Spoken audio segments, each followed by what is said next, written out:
सोनिया गांधी यहां पे सामने इंडिकेट करती है, हाथ दिखाती है कि रुक जाओ। वो इशारा करती है कि वंदे मातरम को कांग्रेस पार्टी हेडक्वार्टर्स में रोका जाना चाहिए। फिर जब वहां पे नहीं सुना जाता है, फिर वो वापस से दूसरी बार इशारा करती है और कहती है कि रुकना अनिवार्य है।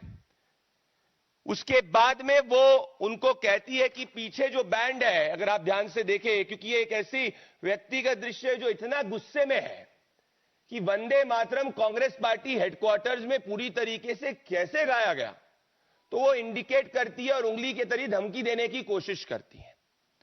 जब वहां से सब कुछ नहीं सही होता, तो फिर वो राहुल गांधी की तरफ देखती है और बाकी के जो कांग्रेस नेता उनके साथ में खड़े हैं उनकी तरफ देखती है और अपना गुस्सा प्रकट करती है।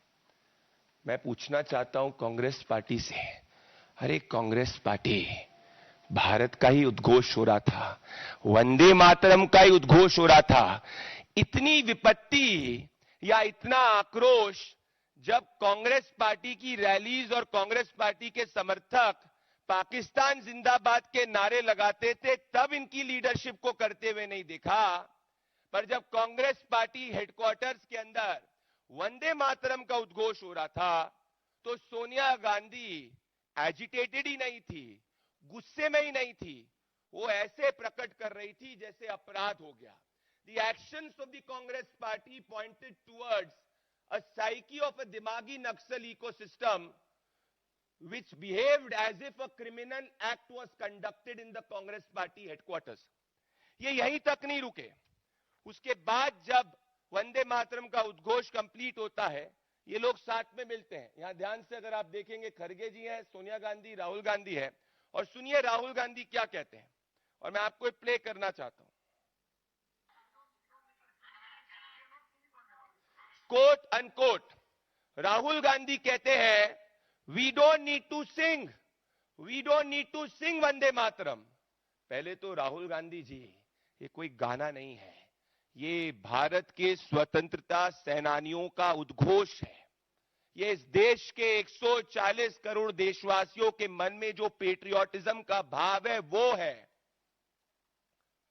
उसके बावजूद राहुल गांधी और सोनिया गांधी इतने गुस्से में रहते हैं कि राहुल गांधी जोर जोर से चिल्लाते हैं कि we do not need to sing Vande Mataram. तो मैं राहुल गांधी से पूछना चाहता हूं, राहुल जी, हर देशभक्त नेशनल सॉन्ग ही गाता है और हर देशभक्त नेशनल सॉन्ग का ही उद्घोष करता है, पर यह मानसिकता कांग्रेस पार्टी की है जिसको हम दिमागी नक्सल कांग्रेस मानसिकता कहते हैं। जिस मानसिकता में इनको वंदे मातरम का विरोध करना होता है, जिस मानसिकता में पी चिदम्बरम अपने आप को प्राउड टू बी अ दिमागी नक्सल कहते हैं, क्योंकि हिडमा जैसे नक्सल आतंकवादी का समर्थन कांग्रेस पार्टी करती है, यही वो मानसिकता है जिसमें आर्टिकल 370 का जब एब्रोगेशन किया जाता है तो कांग्रेस पार्टी इसका विरोध करती है।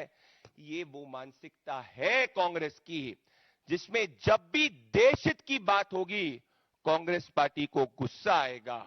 जब भी रेड फोर्ट पे पूरे वंदे मातरम का उद्घोष होगा तो राहुल गांधी और सोनिया गांधी किस्सा कुर्सी का में इसको स्किप करेंगे, because their heart does not beat for the country, their heart beats for fringe forces. और मैं ये क्यों कह रहा हूं, जहां कांग्रेस पार्टी की सरकार है केरला के अंदर, कल ही कांग्रेस पार्टी की केरला की सरकार ने वंदे मातरम के उद्घोष को एज ऑफिशियल फंक्शन स्किप किया। सो जो सोनिया गांधी और राहुल गांधी ने सोचा उसको लेटर और स्पिरिट में कांग्रेस पार्टी की केरला की सरकार ने इंप्लीमेंट किया। तो ये कोई कोइंसिडेंस नहीं था, ये कोई इत्तेफाक नहीं था। और कांग्रेस पार्टी का जितना जस्टिफिकेशन है वो इस बात पे झूठ साबित होता है कि उनकी खुद की सरकार, जहां पे उनकी सरकार है केरला के अंदर, वहां पे वो वंदे मातरम का विरोध करते हैं और वंदे मातरम को स्किप करते हैं। और राहुल गांधी उसके बाद इतने आक्रोशित हो जाते हैं कि जोर जोर से सोनिया गांधी के साथ में चिल्लाने लगते हैं कि we do not need to sing Vande Mataram. दोस्तों, मैं एक और फंडामेंटल सवाल पूछना चाहता हूं। इस देश के पार्लियामेंट ने अभी अभी एक एक्ट पास किया जिसका नाम है prevention of insults to national honour act 1971 as amended in 2026, जिसमें वंदे मातरम को नेशनल सॉन्ग का दर्जा दिया गया। उसका सेक्शन 3 ये कहता है कि अगर कोई जानबूझकर वंदे मातरम का विरोध करता है तो वो इस एक्ट का भी विरोध करता है।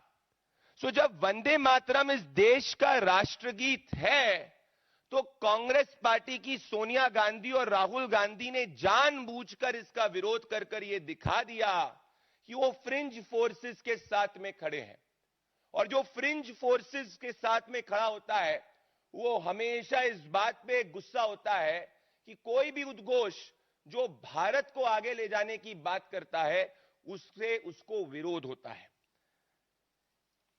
इसके बाद में कांग्रेस पार्टी ने एक स्पष्टीकरण दिया कि भाई खरगे जी को खड़े होने में दिक्कत थी। अरे मैं कांग्रेस से कहना चाहता हूं, खरगे जी उसके बाद में 35 मिनट का भाषण दे दिए, किसी को वो कुर्सी नहीं दिखी जो सोनिया गांधी लाना चाह रही थी। ऐसी इनविजिबल कुर्सी कहां है ये कोई नहीं देख पाया। ये सब बहाना है। सच्चाई ये है कि कांग्रेस का ए पेट्रियोटिक एक्ट, कांग्रेस की दिमागी नक्सल वाला एक्ट, कांग्रेस पार्टी की दिमागी नक्सल विचारधारा कैमरे ने कैद कर ली और माइक्रोफोन ने वो आवाज देश के सामने सुना दी। और इस देश का जेनजी और युवा जेन पी है, जेन पेट्रियोटिक है, जेन नेशनलिस्ट है और वो जानता है कि स्वतंत्रता दिवस पर जब हाथ में तिरंगा लेकर इस देश के 140 करोड़ देशवासी खुशी में थे, गर्व महसूस कर रहे थे, विकसित भारत 2047 के संकल्प को ले रहे थे प्रधानमंत्री मोदी जी के अंडर में, सिर्फ गांधी वाड्रा परिवार, only Rahul Gandhi, Sonia Gandhi in the Congress ecosystem was having problem.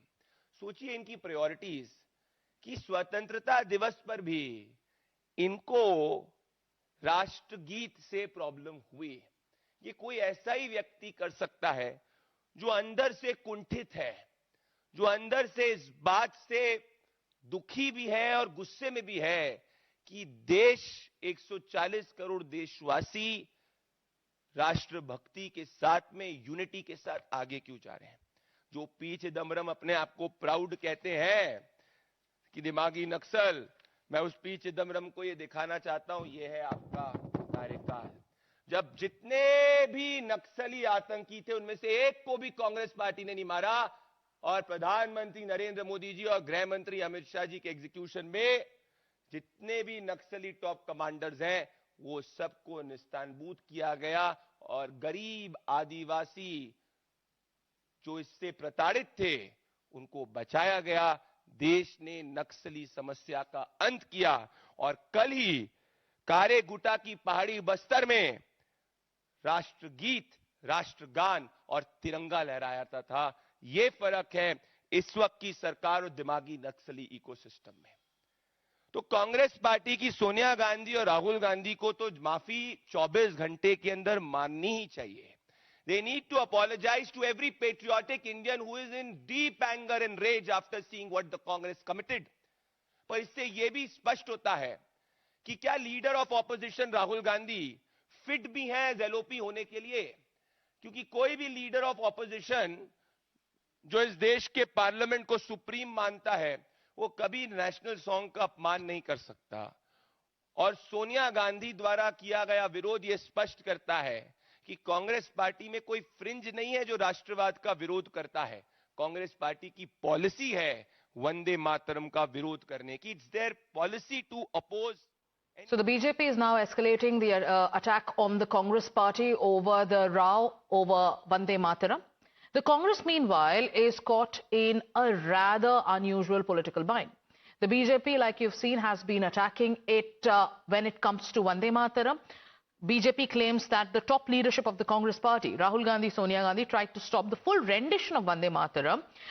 The DMK used to be an ally of the Congress party in Tamil Nadu, and then after elections what happened? And the left, which is opposing the Congress party in Kerala, they are now questioning the Congress party. DMK says Rahul Gandhi and the Congress cannot even control what's happening in their own headquarters and yet want to control the entire country. Now, that was a dig that came in from the DMK. Now, let's tell you about what is happening with the left. Now, when it comes to the left, it has gone beyond the Congress's headquarters episode.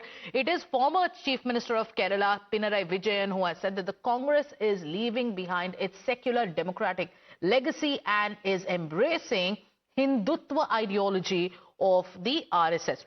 What is Pinarayi Vijayan's grouse? His grouse is this, and his charge is this, that the full version of Vande Mataram was allowed to, was allowed at the AICC headquarters, even in functions in Congress-ruled states. He also goes on to argue that there was no legal obligation to play the full version, and then says that the Congress's decision amounts to as to how it is capitulating before the Sangh Parivar. Let's also tell you about how there is a video now of a Karnataka BJP MLC allegedly performing RSS Dwaja Pranam or flag salute during the national anthem at the flag hoisting ceremony, and this video has gone viral. The Congress has now accused the BJP MLC and has said that this is what the Sangh believes in. They are saying that this is nothing but a disrespect to the national anthem, and goes on to say that the RSS has historically opposed the tricolour. This MLC, who has no respect for our national anthem, belongs to Rashtriya Sevak Sangh. RSS has been totally against Tiranga, national anthem, and everybody should go through the editorial of organizer, this is the media spokes of RSS, just after independence. As I remember, 17th or 18th August of 1947, this is the spokes organ of Rashtriya Sevak Sangh. It was the editorial against Tiranga and national anthem. So now it's both parties that are blaming each other for disrespecting the national song and the national anthem. But it doesn't end there. Not just the Congress's headquarters in Delhi. Controversy was also witnessed in Congress-ruled Kerala, where the national song was omitted from the Independence Day celebrations despite the centre secular. Now, you also have AIMIM's Waris Pathan, who has refused to sing the national song, saying that his faith does not allow him to sing certain verses of the song. Vande Mataram, let me tell you, we respect Vande Mataram. But nobody can force us to sing that. The Constitution of India, Article 25 to 28, clearly speaks about freedom to practice religion. In Vande Mataram, there are certain verses, or stanzas you may call it. If a Muslim says it, it's against his religious belief.